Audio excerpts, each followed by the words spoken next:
Yo, what's up, guys? It's been about 3 weeks since I've talked to anyone. Bad commish, doesn't know what he's doing. But I'm not going to recap weeks 5 and 6. I'll just talk about the high in each one because, I mean, it's all about the money, anyways. So week 5, Tom led Elks 2 with 172.8. Alex on Elks 1 busted out 195. So Alex will take the 10. Thomas will take the 5. Week 6, reappearances from week 3, Dean and Seth. Dean got 159. Seth got 153.5. Same as last time. Dean will take the 10. Seth will take the 5. Week 7, as you can tell, I led Elks 2 with 170. And Wayne led Elks 1 with 180. So I'll take 5. And Wayne will take 10. We'll go ahead and break down my matchup. Hey, sweetie. As you can tell, I had a really good week. My team looks completely different probably to most of you on Elks 1 that watches these videos, if anyone does. Done a lot of trading since week 4. Beat Keith to stay tied for first. Our benches were pretty non-existent. Drew Brees did really good. He started the wrong quarterback, but it didn't matter. Move up here to Tom and Dean. No surprise here, Dean getting the dub. Dean did say Thursday, Friday, said that he didn't mean to start Cameron Meredith. I thought it was honestly a good start, coming off an 11-catch game. He just pooped the bed. That's all it was. J.I.J. balled out his second straight 200-yard game. Great trade. Melvin Gordon, 3 touchdowns. Great trade. So Dean's trades are definitely paying off this year, so that's really good. Tom still didn't do that bad. I mean, Tyrell Williams did really good. Gronk's finally getting back to Gronk. It's been rough for him considering that was his first-round draft pick, but he's getting there. Check out their benches. Not much there.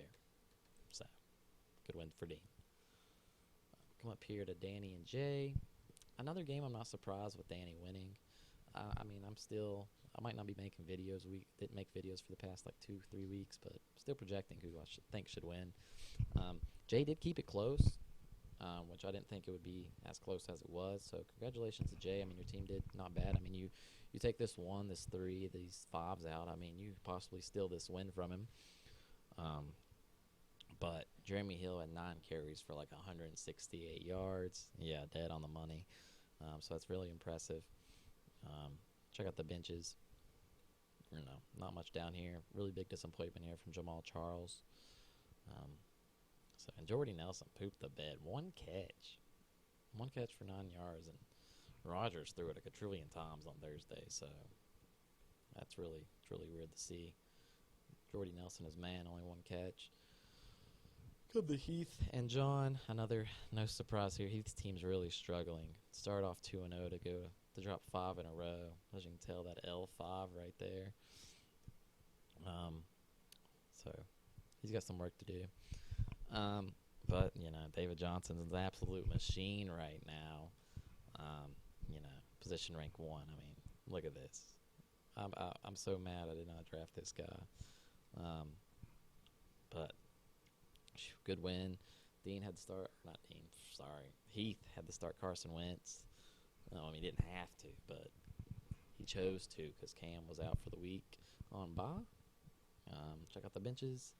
Andrew Luck busting 34 down here, so more points for John if he starts him. And Heath could have got some more points out of Randall Cobb, but didn't start him.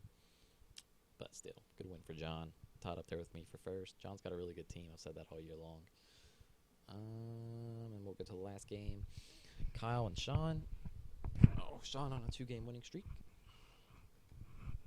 which is really good for Sean. Kyle's team still ain't bad, but on L2 right now. I guess Sean thought he was going to lose, and then your team will be fine as long as you trade me. Tom and Le'Veon all on their parts. Julio, Seahawks D doing great. That was a great game. And come here to Kyle's team. Dalton Murray played really good, but no one really else. Sean made some really bad. Didn't make the start decisions that he should have. Montgomery balled. Davius Murray balled. Matt Forte almost dropped the 40 spot. So he learned who he's starting next week. We'll go to standings since, like I said, it's been 3 weeks. I think 3 weeks ago, me and John were up top. Maybe I had sole possession of first at the time, but we're both 5-2, followed by 3, 4, and 3 teams: Danny, Sean, and Keith. Then we hit to 3, 3, and 4 teams with Dean, Kyle, and Tom. And then we go to the bottom 2 teams that are 2 and 5, Heath and Jay. As of right now, this is what your playoff bracket would look like, because we're getting there. We're halfway there. John, the 1 seed, if my computer wants to scroll down. Playing week 1 is the main thing I'm trying to avoid.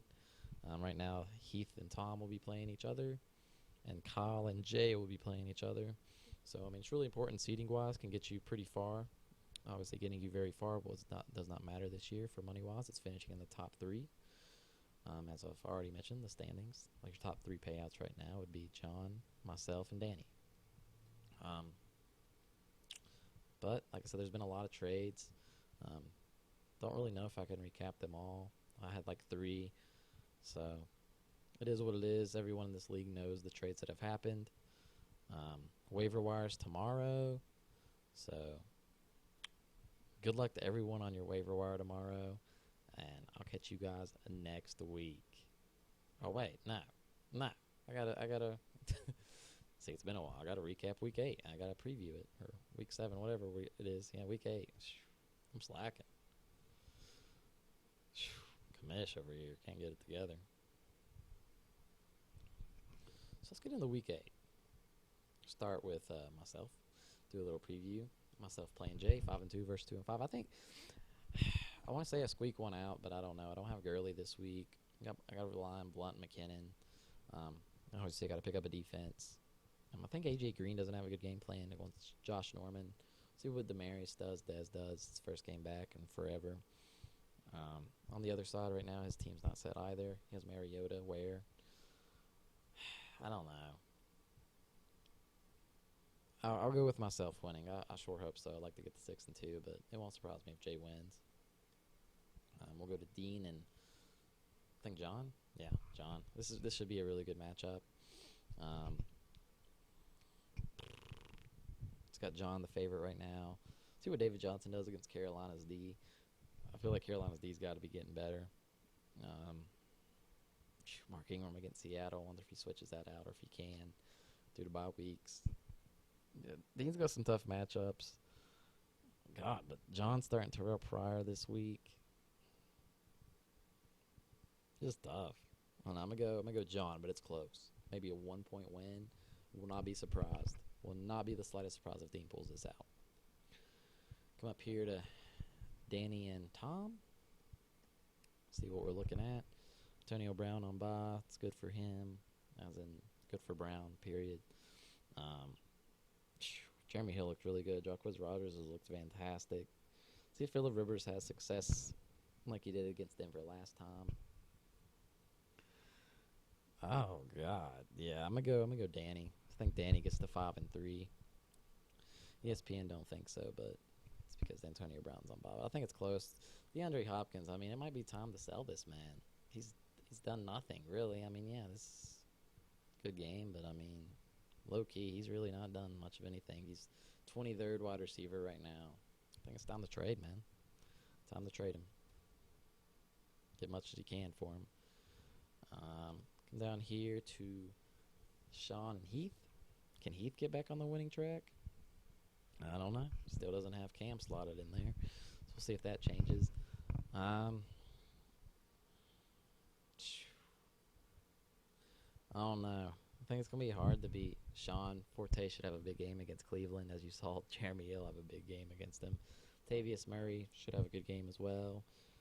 Allen Robinson could really kill it. So could Delaney Walker on Thursday night. But that's going to set the bar for this matchup is on Thursday if Sean decides to start Robinson and Walker.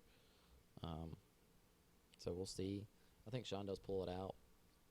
Julio's looked great all year. Brandon Cooks might not do that great against Seattle, but you never know. I think it's a close. Nah, I'm going to say it's close, but not as close as when I say close to other games I've said. But I do think it's close. Come down here to Keith and Kyle. Kyle searching to get back on the winning track. So is Keith after a loss, but Kyle obviously wanting it more, or looking for it more anyways. McCoy probably won't play. He shouldn't play. Keith gets Zeke back from bye. Devontae Freeman's going to be the main back because Coleman ain't playing. I'm gonna go Keith. Yeah, I'm gonna go Keith just mainly because Freeman's going to be the main back. Zeke's back for him. I think Keith has a big week. I think Keith might be leading scorer this week. That's the projection for you. But for real this time, good luck to everyone in Week 8, and I'll see you guys next week, hopefully.